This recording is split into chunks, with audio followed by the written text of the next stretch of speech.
Hello and welcome to episode 11 of When We Are Healed. I know it's been an intense several weeks for many of us. 2025 is coming in with a storm, but no matter what's going on in the world or in our bodies, there is a way to let go and reconnect with the peace and power inside of us. And that is what our guest is here to talk about today. Please welcome my dear teacher and friend, Lisa Natoli. Lisa is a teacher of non-duality as well as A Course in Miracles. Her approach to healing is simple, practical, and down to earth, and focuses on the body, mind, and consciousness as a direct way to experience health, wholeness, peace, freedom, and happiness. In this episode, Lisa talks about how she struggled for 5 years with a quote-unquote incurable autoimmune disorder, and in 2018 had a realization of truth that led her to wake up to the real cause of sickness and how healing actually happens. If you, like me, have struggled with chronic health issues and tried so hard to heal, I'm so glad you're tuning in because Lisa's story and insights have helped me and so many people shift our experience completely. A Course in Miracles says, health is inner peace, which is very different from the world's definition of health. But true freedom is actually not about the body healing, but being at peace and feeling whole regardless of what the body's doing. And this is available to all of us. One little note before we jump in. Every guest interview, I say a prayer before we start, which I end up cutting from the recording for the sake of time and flow. But when Lisa mentions my prayer in the episode, that's what she's referring to, just so you know. Now, without further ado, let's dive into our conversation with Lisa Natoli. Lisa Natoli in the house. In the house with Rieko. Woo! Yay. Thank you so much, Lisa, for coming on to the show. Oh, I love being here. I love you so much. I've known you forever, and it's just a joy. It's so fun for me when I saw that you started this podcast and the name of it, When We Are Healed. I mean, that is so cool. And it's just, this is such a topic that's needed right now, especially in the world. So I just want to thank you with all my heart, Rieko, for just everything you do. And even that prayer just now, just starting with that, like starting with the prayer to just center ourselves and just kind of the reminder we don't have to be anything. We just can be here and just let it flow. So thank you so much. Thank you so much, Lisa. And thank you for mentioning that it's much needed in the world today, because one of the things I was thinking about is how so many people right now are struggling with some sort of chronic health condition in one form or another, or at least know somebody who is. And I think your story of healing is such a beacon of inspiration and insight to how healing happens. And even though the focus of this show is not on the body, not on the physical form, it can be the physical challenges can be this powerful catalyst into waking up to who we truly are. And so I would love for you to first share with the listeners your journey, and that moment you call, that's enough of that.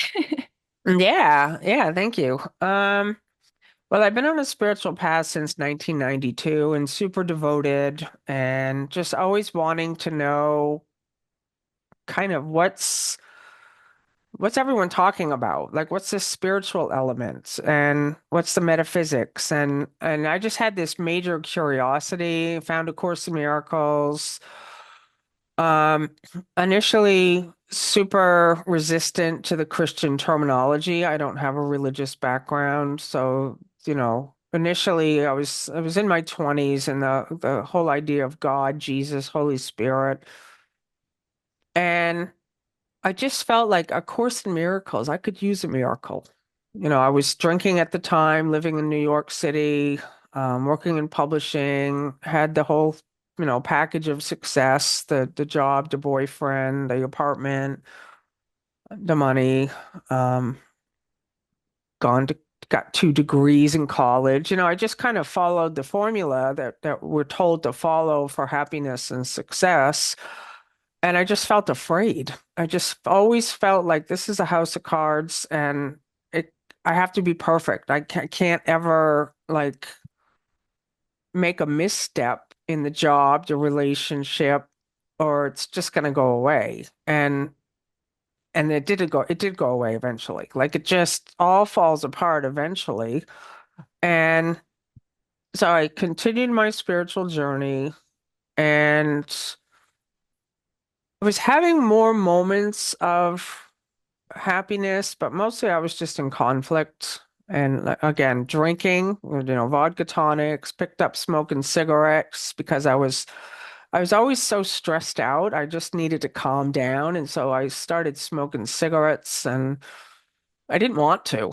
I didn't want to drink alcohol. I didn't want to smoke the cigarettes. And it's so interesting to kind of look at my story where I am now, 30 years from the beginning. But the alcohol cigarette story is identical to the sickness story that came about in 2012, where I struggled in my 20s with alcohol and cigarettes, feeling guilty for drinking, don't want to drink, trying to quit drinking, trying to, put down the bottle, break up the cigarettes, make these declarations, I'm not drinking. And I couldn't do it. I'd do it for months and then it would be back and I'd find myself at the liquor store again and beating myself up inside. I'm a failure. Why are you drinking? You said you weren't going to. And there just came this moment after 5 years of trying to quit drinking alcohol. And it didn't occur to me to go to AA back then. It wasn't even on my radar. I was just like, I can do this by myself. One day, living in New York, it was in 2001. I just saw I I don't want to beat myself up anymore. I could see like, okay, I can't quit drinking, but I don't have to feel guilty about it. I don't have to attack myself about it. Okay, I'm a drinker. I'm not going to resist it anymore. I'm not going to fight it anymore. And shortly after that, the desire to drink alcohol and smoke cigarettes just disappeared. And it's never returned. I've never wanted a drink in all these years, a cigarette, nothing. It just disappeared. So that happened. I didn't think much of it. I was happy I wasn't drinking or smoking. But now, like, fast forward 2012, 2013, still on a spiritual path, still wanting to be happy to serve, to inspire people, to be hopeful, to all those things. And then I started getting these flu-like symptoms, and they just wouldn't go away. And then it was eventually diagnosed as an incurable autoimmune disease. I was vomiting out of nowhere. I didn't know when the vomit was going to come. Near blindness, dry eyes, dry mouth. And I tried everything to heal so that the physical would heal and I would feel better. So I tried diets, supplements, medicine, antibiotics, steroids, naturopath, you name it. And then I went the spiritual route, trying to heal the mind, to heal the body. So I was like trying everything and nothing was working. So we get to 2018 and I'm about to turn 50 years old. It's coming up on my birthday. And I always give myself something on my birthday. Like it's just like I always buy myself a cake. Like I don't want to chance that one, so I'll go buy my own cake and and then I'll just think, it's a new year now. And I struggled from almost all my 40s beating myself up for being sick. The whole spiritual route that I caused my sickness with my thoughts. I caused this.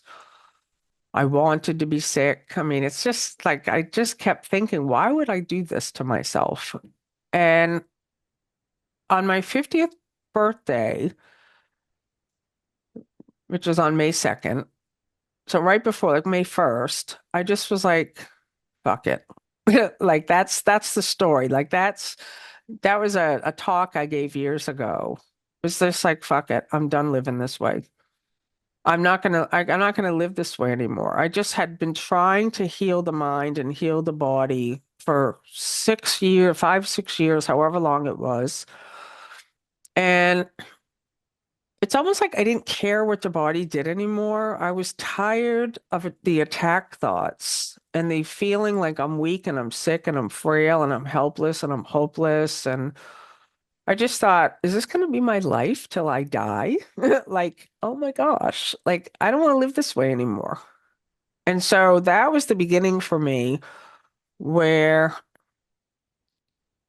I I made this decision that I wasn't going to try to heal the body anymore. So I like that your focus isn't on physical because mine's not either. And I started to instead investigate the thoughts that I was holding about myself and the active beliefs. And that led me to Advaita Vedanta and non-duality teachings, where you're doing self-inquiry. Who am I? What is the I? What are thoughts? What are feelings? What are emotions? And I started to, it was like this whole new journey where I slowly started integrating foods back in that I'd been afraid of.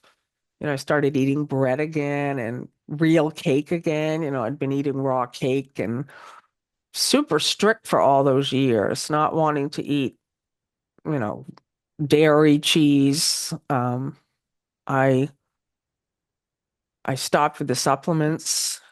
But I didn't stop it all at once. There was a lot of fear when it wasn't just like a light bulb. It was like this beginning where I just was really like,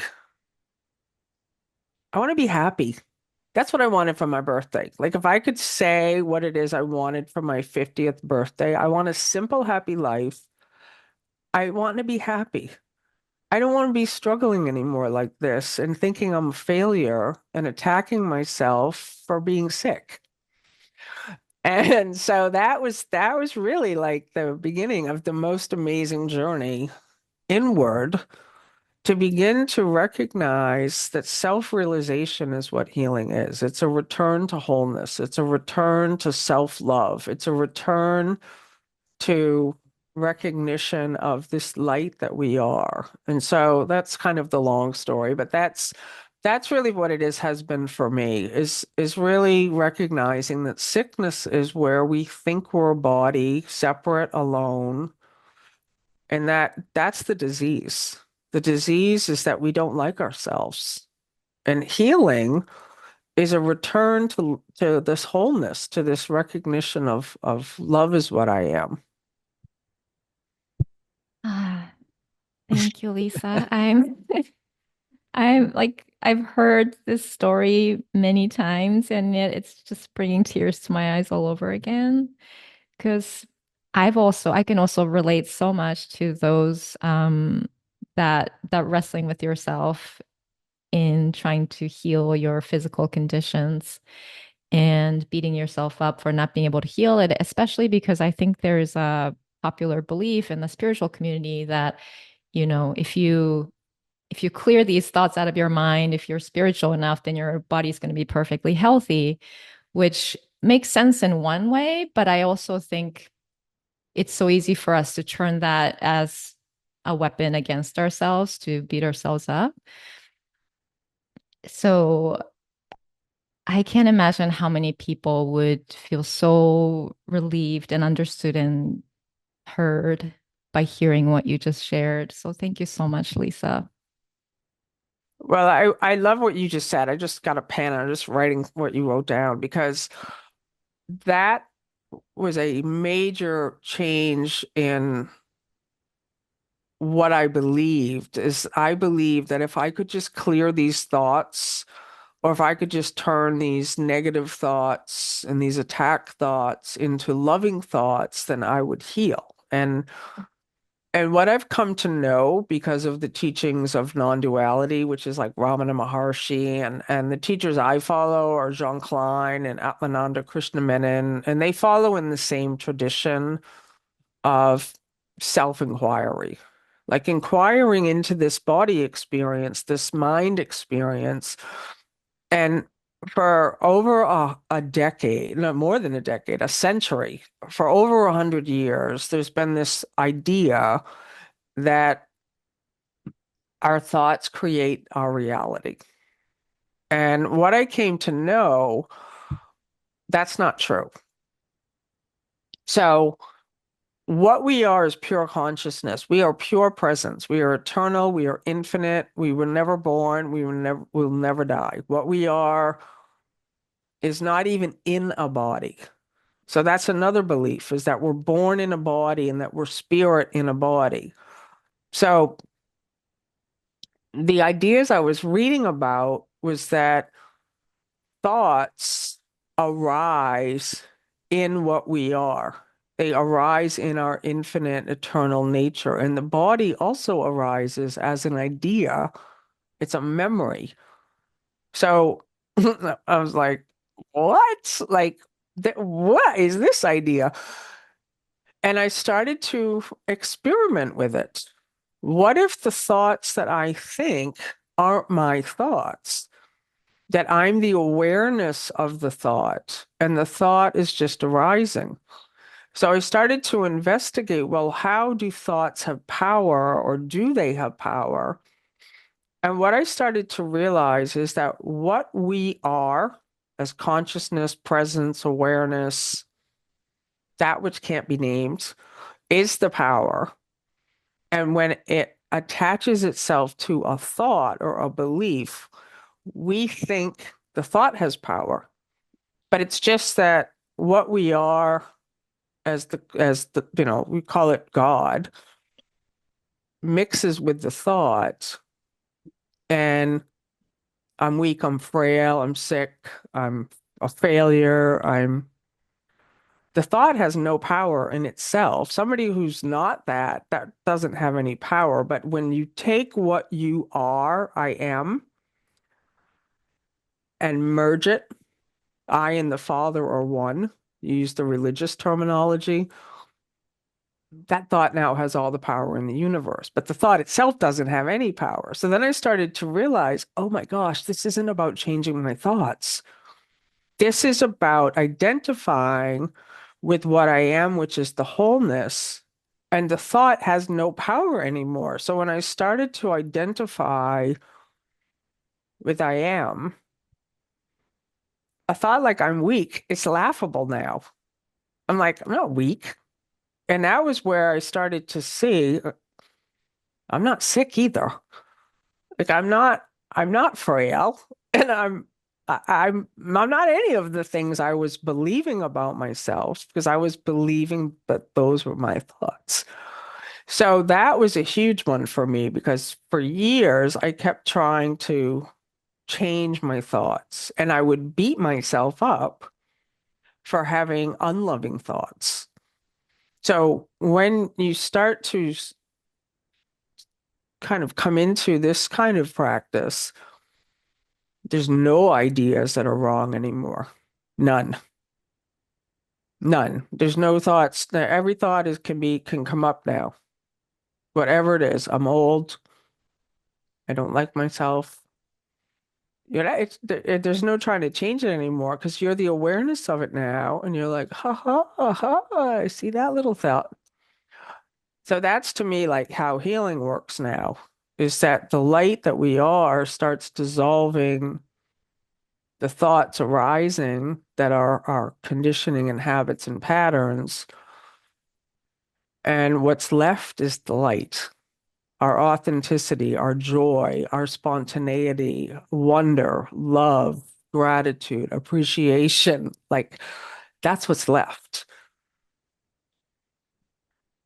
I love this so much. I'm just giggling inside listening to you say that because Yeah, the idea that, our thoughts create our reality is a one step towards empowerment, I think, from a place of being a complete victim of everything in the world. But when you are in that space for a while and you try so hard to control your thoughts, you find that A, it's exhausting, and B, that my experience is that it doesn't really feel like I can ever control my thoughts. It just comes up. And so of course I would say if an unloving thought comes up, that must mean that I'm still not good enough. I'm still not spiritual enough and not enlightened enough. And yeah, beat myself up about it. And the non-dual teachers saying that exactly what you said, that the thought itself doesn't have any power. It's you giving it power. And that power, that life force, that light, the love that you just described is who we really are. And when you said that the healing was about shifting your identity to that, and but I think many people, including myself, here identifying with the I am, identifying with the love and the light that we are, it feels very ambiguous and abstract, and don't quite know how to even Hmm. start practicing that or inviting that into our lives. So, how did that shift of identification happen for you? Was there any practice that helped you along the way? Yeah, you are so like quick to really hone in on what's important because over those 25 years of my spiritual practice, that was precisely my difficulty because I knew A Course in Miracles front and back. I did the workbook lessons probably, I don't know, 18 years from start to finish, all 365 lessons. I could quote from it and I would say, I'm not a body, I'm spirit, I'm the light of the world. It's all ambiguous. It's all conceptual. It's all just another thing the mind latches onto, and it doesn't have any results. And so when I found these non-dual teachers like Jean Klein, he's a teacher of Francis Lucille, who's a living non-dual teacher right now, and Rupert Spira, and Jean Klein's inspiration was this guy named Atmananda Krishna Menon, and he was in India in the 1800s. I think he passed in the 50s. But their approach, the two of them, Jean Klein and Atmananda Krishna Menon, is a body-mind approach. Because Jean Klein had this awakening. He's a French guy, went to India for 3 years, saw our true nature, I want to share this with everyone. Goes back to Europe. No one understands a word he's saying. It's going right over their head. So he realized I have to reach them. So he started teaching to investigate what you're not first. So let's investigate this body that we're not. Let's investigate this mind that we're not. Let's investigate the thoughts that we're not. Let's not just say I'm not a body. Let's not just say I am consciousness. Let's investigate the stories you hold about yourself. Let's investigate the active beliefs. Let's investigate what is a thought? What is an emotion? What is energy? So it comes from a different place. So where you first start with really coming, 'cause that's why like I loved how you started this with a prayer. Let's come back into the body. Let's not go ethereal anymore. Come back to the body. Find your feet. Where are the feet? Oh, there they are. Hands. Like come really back into the sensations of the chair, of the back of the thighs on the chair right now. Body sensations. Oh, my hands are colder than the rest of the rest of me. So you're starting to be aware of body sensations, conditioning habits, how things act on you. So when you have a thought like I'm weak and frail and sick, how does that act on you? And you investigate. I don't feel so good. When you get angry, how does that act on you? What is anger? What's the sensation of anger? What is it? Like, and if you investigate, which is what the non-dual path is, self-inquiry and investigation, anger has to have a body in it. It has to have a story. It has to have a past. It has to have a future. There's otherwise it would be just energy, be just some energy field that wouldn't have a name like anger. And so the shift that you're asking me about happened because I started to, without judgment, to be aware of the Lisa character stories. What are the stories I tell myself?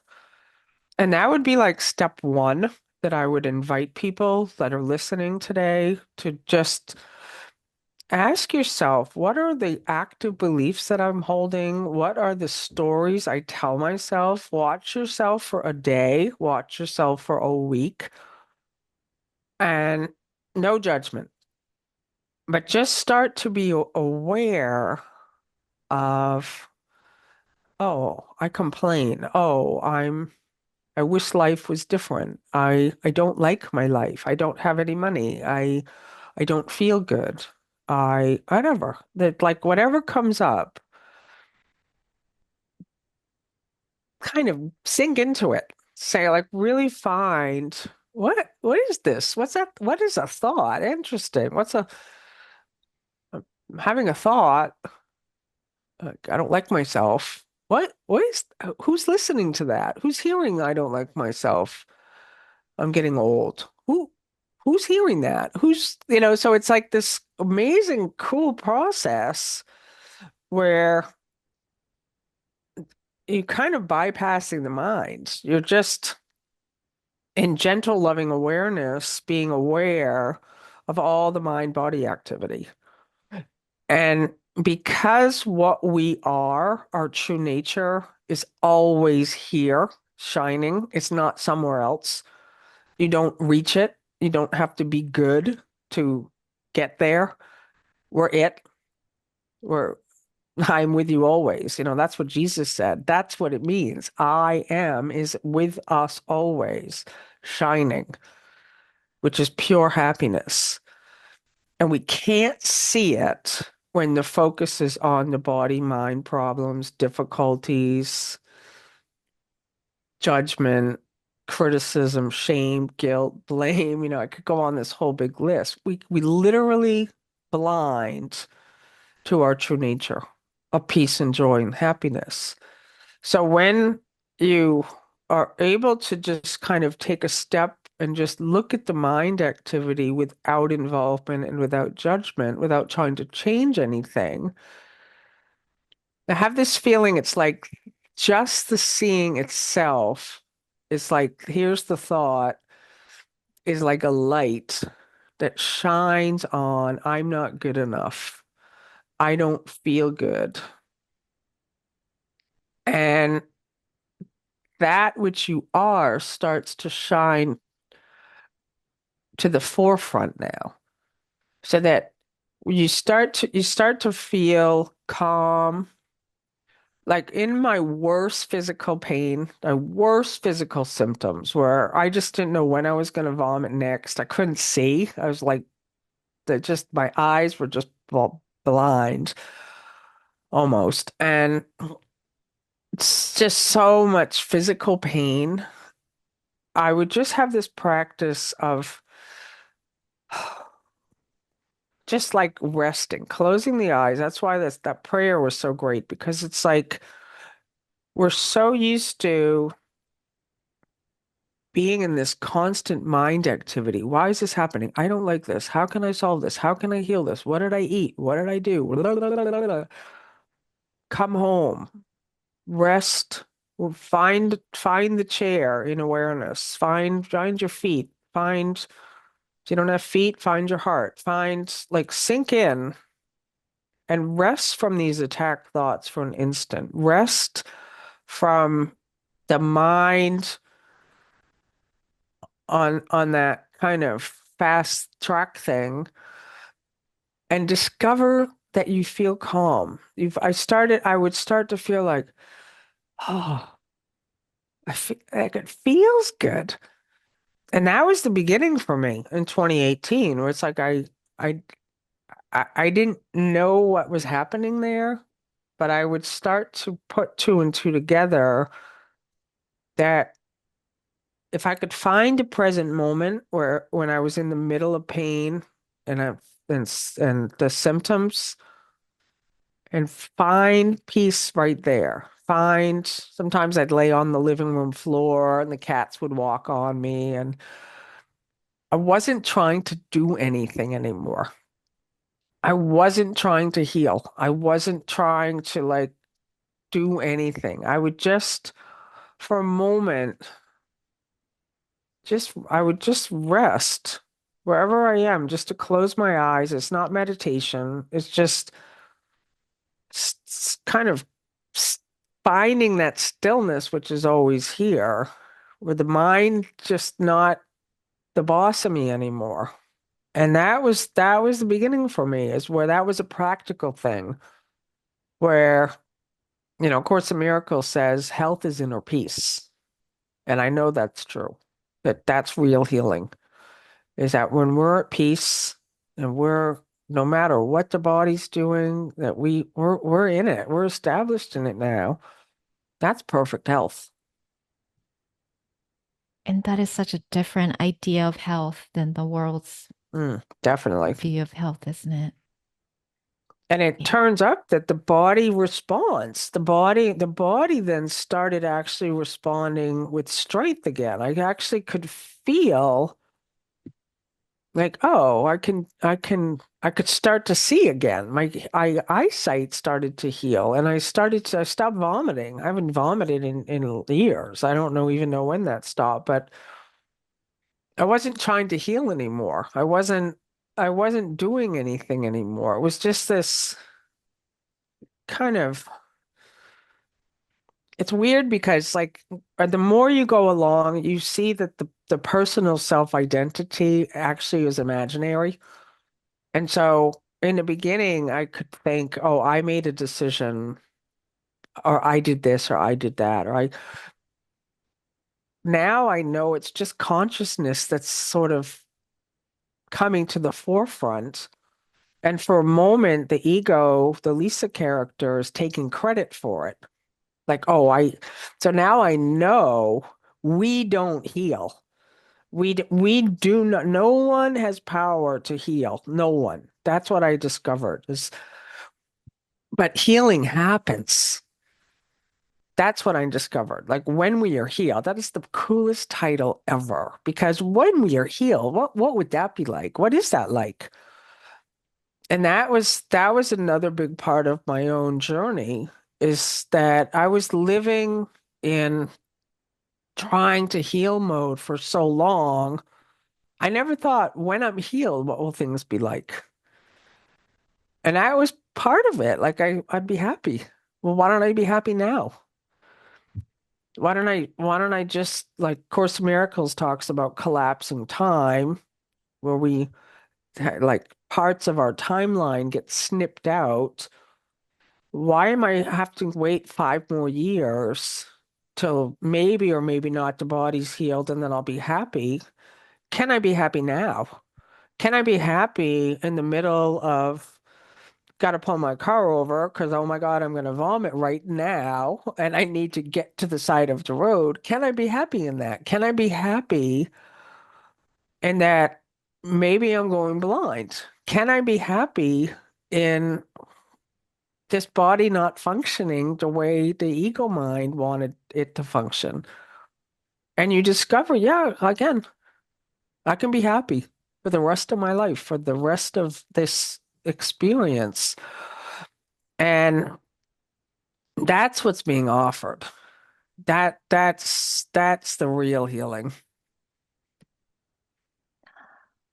What does being happy mean to you?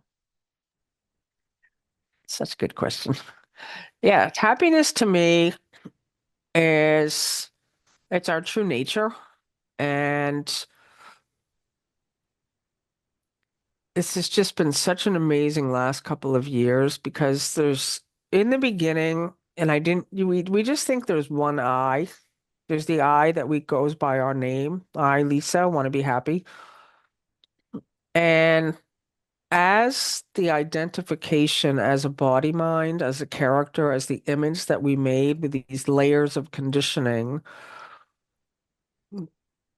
that that I is trying to find happiness in objects, in relationships, in health, and money. And so we we think that's normal because we've never been taught that there's another I, the I of the true self, which is our true nature, which is happiness and peace, and doesn't need an object to be itself.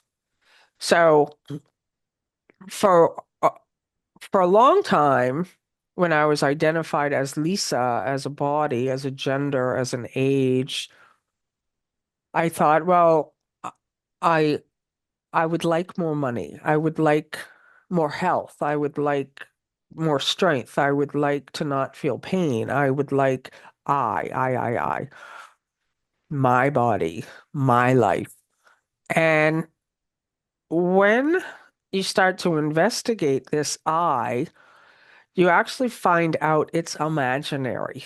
It's a figment of imagination built up by us as children. We kind of figure out, I want to be a good girl. I want to be a bad girl. I want to be, I don't want to be a girl. I want to be a boy. I am this, I am. And we build up this character and it becomes our story. It becomes how people know us. Becomes how we see ourselves. It's 100% fictional. It's not what we are. And so when this kind of awakening starts to happen, there's a feeling, or it's not even a feeling, because a feeling is still part of the body mind, but that's a good place to start. Is that it's like this felt inner peace. It's just joy. It's like you've come home and it's like what all this the spiritual teachers say and teachings say, the kingdom is within. It's always here. It's not elsewhere. And so when it's felt as this joy, and at first it can be like, oh, I don't have to do anything. I'm free. I don't have to worry about that thing anymore. I don't have to, oh, thank God, I don't have to fix myself anymore. I don't have to be more. I don't have to do more. I don't have to, oh.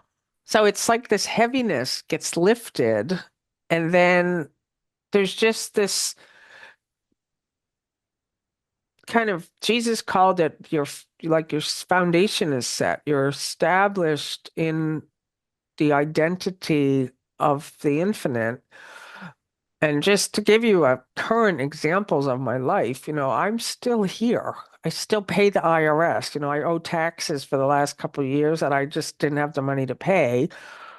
I still have to interact with them. I'm still seeing the forest fires in California and Russia and Ukraine and Gaza and Syria and flooding and killing and teenage suicides and chronic everything. Everyone's sick.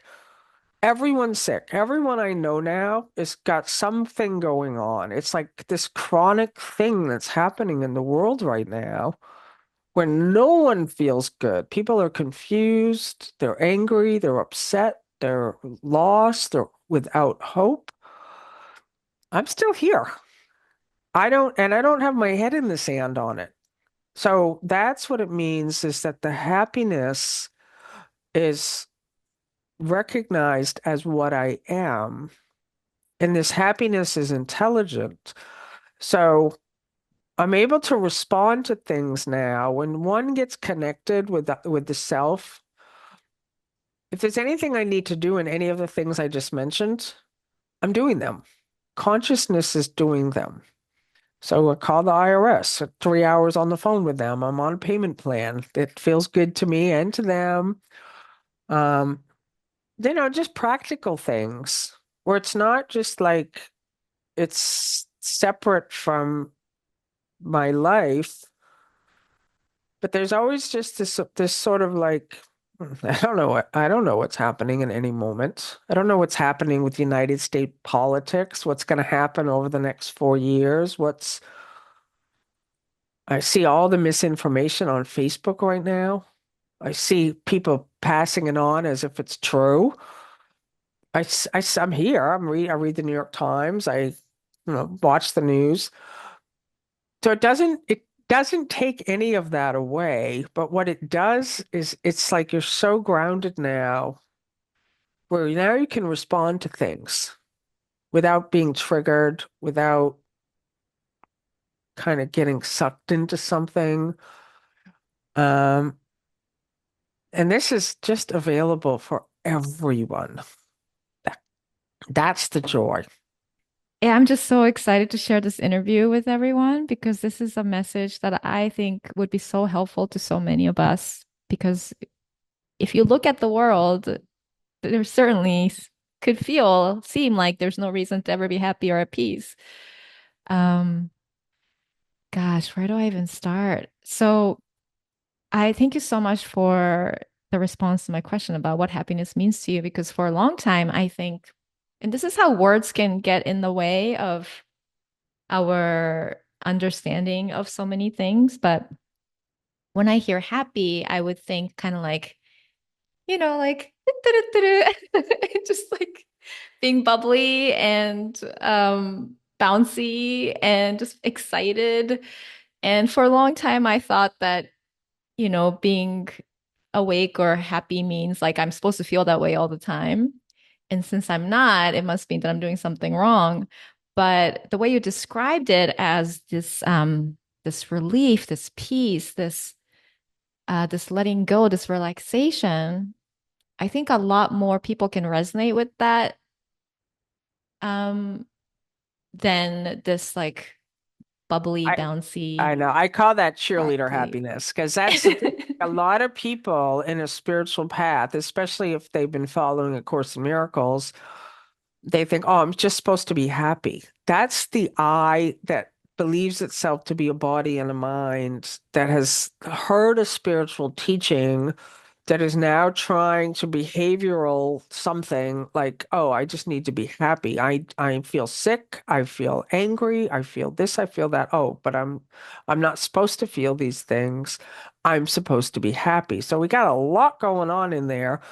So when one takes a real journey of healing and awakening, and that becomes like their dedication, and that would be a good one for 2025 to say, I'd like to know myself.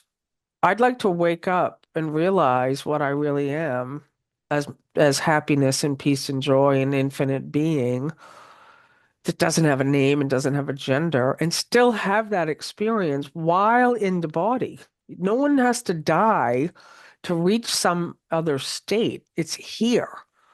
And so when because that's a condition, like that was, my conditioning was that I shouldn't be sad.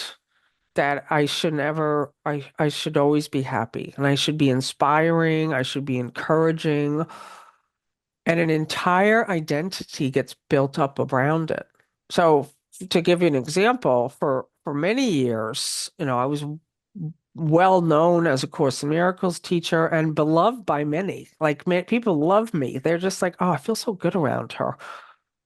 And at the time, that was the character that was trying to be a cheerleader, inspiring. We're seeing a lot right now on Instagram and on social media where people are being influencers, but they're being influencers from the false eye. They're seeing like, oh, I have to be there and motivate people and be the uplifter and provide positive content. And you said it earlier, it's exhausting because it's not coming from the true I consciousness. And so I went through this period of a couple of years where a lot of people were disappointed in me because I wasn't people pleasing anymore. and I wasn't putting out inspiring content anymore. And I was just like, it's not my job to make people feel better. It's not my job. My job is to know myself. And people would come to me and actually say to me, you know, I've been following you for years and I'm really disappointed in you. Like I've been doing A Course in Miracles and following you, and now you're following Advaita Vedanta and you're just like different. And that's where this takes courage on this path because there is a dismantling of the old self, our roles as a mother, a daughter, a father, a friend, um, an influencer, a healer. And even that, people for a while, I was known as a healer. That's a role. That's a title. It's a label. When I let everything go, like I don't, I'm willing to let my website go, my courses, my identity, all of it. Went through this period where I was like, I'll go work at Whole Foods and be a cashier. Like I don't want the identity. I don't so I'm willing to share what I know, but I could see like if the ego's getting in there, it's like I see that. I see that and I don't want that. And so, yeah, there was this period of years where, and everyone has to be ready for this, where people start coming at you and saying, I don't like you now. Like you're not the way you used to be. You used to make me feel good. You used to like take care of me. I don't like this new thing going on. And so that's part of it, where you have to be ready for this dismantling of the image and the roles. And that's scary for a lot of people. They don't want to do it. They're like, who will I be without my role as a mother, daughter, friend, good person, influencer, inspirer, encourager, coach? Gosh, these are the exact words that Rieko needed to hear today. Hmm. It's so good, and I'm that's coming up for me right now. And over the last several weeks, I was just feeling this sense of overwhelm and stress, and I got to do more. I got to do this. I got to do that. And I was just observing that, and I realized there's so many ways that Rieko, the Rieko character, was trying to maintain her identity of a kind, responsive, nice, caring, spiritual person by taking it on as her personal responsibility to respond thoughtfully to every single text and email that ever gets sent to her. When in reality, the number of people that I'm connected to, as with probably for many of us, has long exceeded the number of people that I could realistically, physically interact with in a thoughtful manner in a given day. And and so I finally I can't believe it took this long, but I finally started giving myself permission to delete emails, to not respond to text if it is not actually requiring me to say or do anything, like actually. And even if it is this interaction a priority for me right now? And if it isn't, can I like let it sit or let it go? And it's so uncomfortable. It's so uncomfortable. I'm so proud of you. I'm so happy to hear this. And I think people need to hear this too, because just to me, it's built in to get ready for people to be disappointed in you and to kind of call you out. And that's where you have to really trust in your own journey. And, for years, I answered every single email. I answered everyone. I was doing podcasts and interviews and workshops and coaching and free everything. And I mean, it was just on and on because I was like, I got to help people. I got to help people. I got to make them feel better. And then when I saw like, oh, that's the Lisa character. That's the image that's holding her. That's why I was sick. I was exhausted, and I was just like not feeling like I can let this go. And now, I have somebody who helps me with the emails and thank God for her. Lori Stoico. Oh man, she's like my angel. But we also had to talk about like an an autoresponder that we created years ago that neither of us answers personal questions. We just because people were writing in like, oh, I have this issue and they don't want to get into one of the paid programs. It's just a quick question. Can you just give me some little advice? And it just like you said, it suddenly it's my whole day was spent from literally 7 a.m. to like 10 p.m. It was like remember that movie that what was it Bruce Almighty, like he thinks he's God and he answers all the emails. That would be me. I'd answer all the emails and I'd click the refresh button and there'd be 50 more. I'm like, I can't, and I'd go to bed so overwhelmed, like I can't answer any more emails. That's my eyes were all stressed out. And yeah, so now I don't answer anything. Like Lori will send me emails that are important, like yours, for interviews. If I'm like, send me all those. Um, or they can get into my paid stuff. And I'm very like interactive on the Zoom calls and people can ask me anything. But that is like such a big part of it where we have to really be okay with the image dismantling. And so I'm proud of you. Thank you. And and gosh, the self-image because I just saw how much attachment I had to wanting to not come across as flaky or unreliable or a bitch. and and now I'm just realizing, okay, it's physically not possible for me to respond to all of this. It just isn't. And so yeah, I'll probably disappoint many people. I'll probably piss off many people, but are they gonna live my life for me? No. So Yeah, and the best part is that there's this realization in all of it where 100 or 1,000 people might not like you and think I wrote her an email, she didn't write me back. She's such a bitch. And then there'll be one person who you change their life. They're just like, thank God. Like if you look at all the masters of India, the ones I really resonate with, they are uncompromising and they are not nice. They have to go in and they are just like relentless and ruthless. And most people, they want that gentle. I remember reading about Yogananda and his teacher was ruthless, just busting the ego. But he told Yogananda, you're going to the West from India to the United States, and the Westerners, they just need hand holding. They don't respond well to this approach.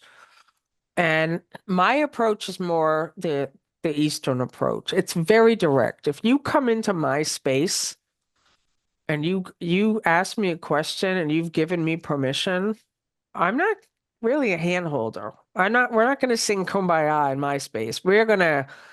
I'm gonna be with you so that you can shine a light on something.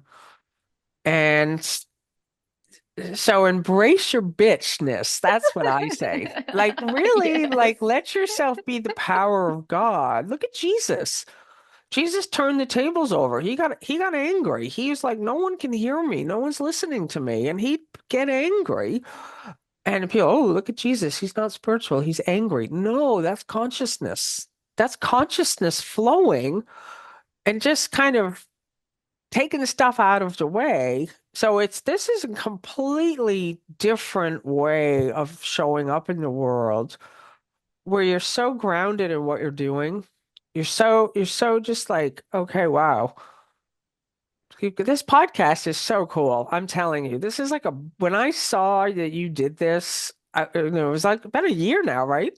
Almost 4 months. It's August, since 4 months. August. Okay, I remember Yeah. seeing it. I remember seeing it on Instagram. Okay, so it was in the fall. That's when I saw it. And you did the poster for it and everything. And I was like, this is what's needed right now. And you did it, and that's to me like that's everything.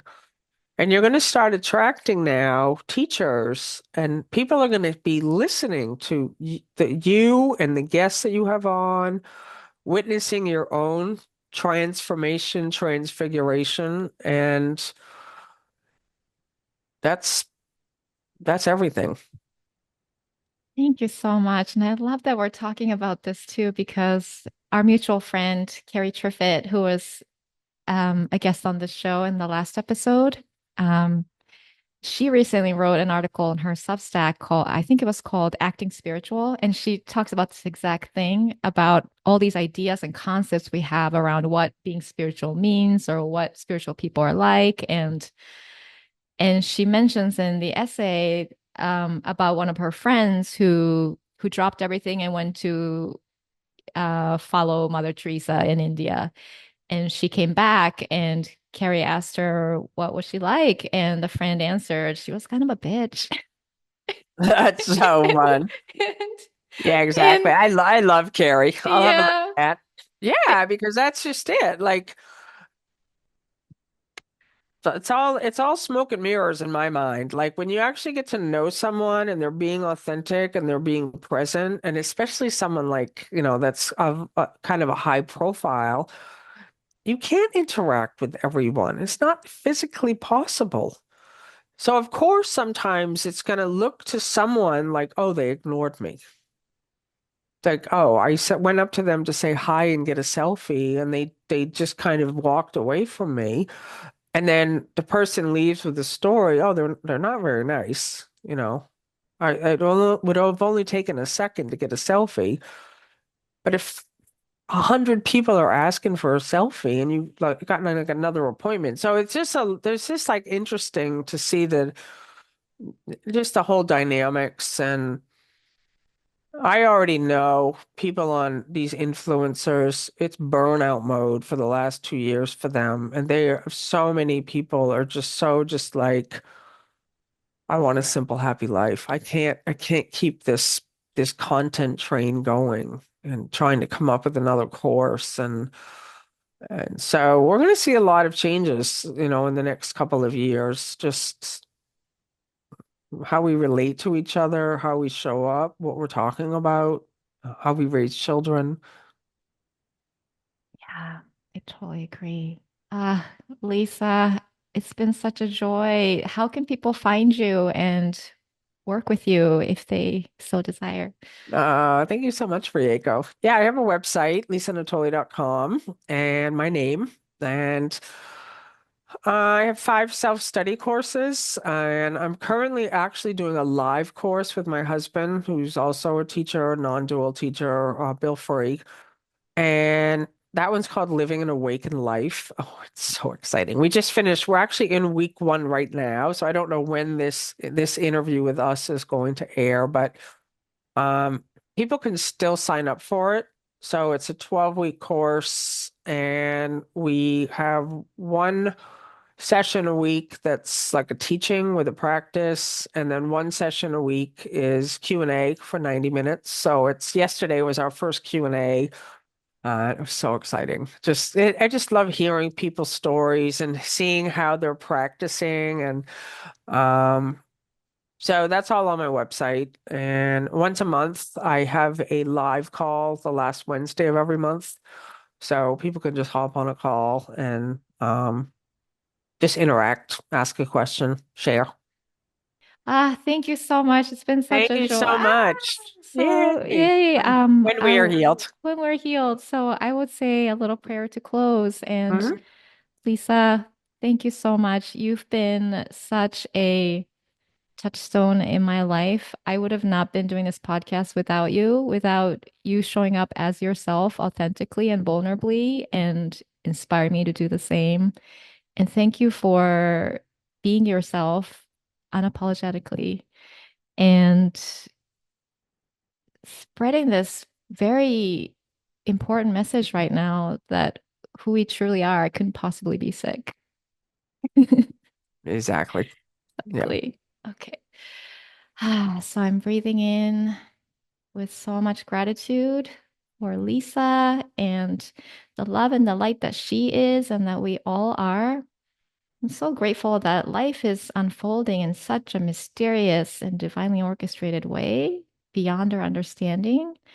But the what's flowing is love, is light, and it's we're constantly moving towards this realization, this freedom of identifying with our true self, that love, the light, the freedom, the joy, and the peace and the happiness that we are. And so, my prayer for myself and for everybody listening is that our identities gently and steadily shift towards that true I, the true self that is free of all restrictions, all limitations, never sick, can never die, and it's only love and it's only joy and only peace.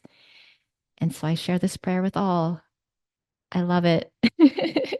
I say yes to it. I don't let it be. Thank you, Lisa. And so it That was is. so good. I Amen. love that so much. Amen. Like gently and steadily. That's my prayer, is that this shift from the body identity and the mind gently and steadily shift. That was a good one. Thank you, Lisa. If you enjoyed this episode, I invite you to come check out our Substack at whenwearehealed.com, where you can subscribe to keep in touch and get show notes emailed to you. Sending you lots of love, and I'll see you in the next episode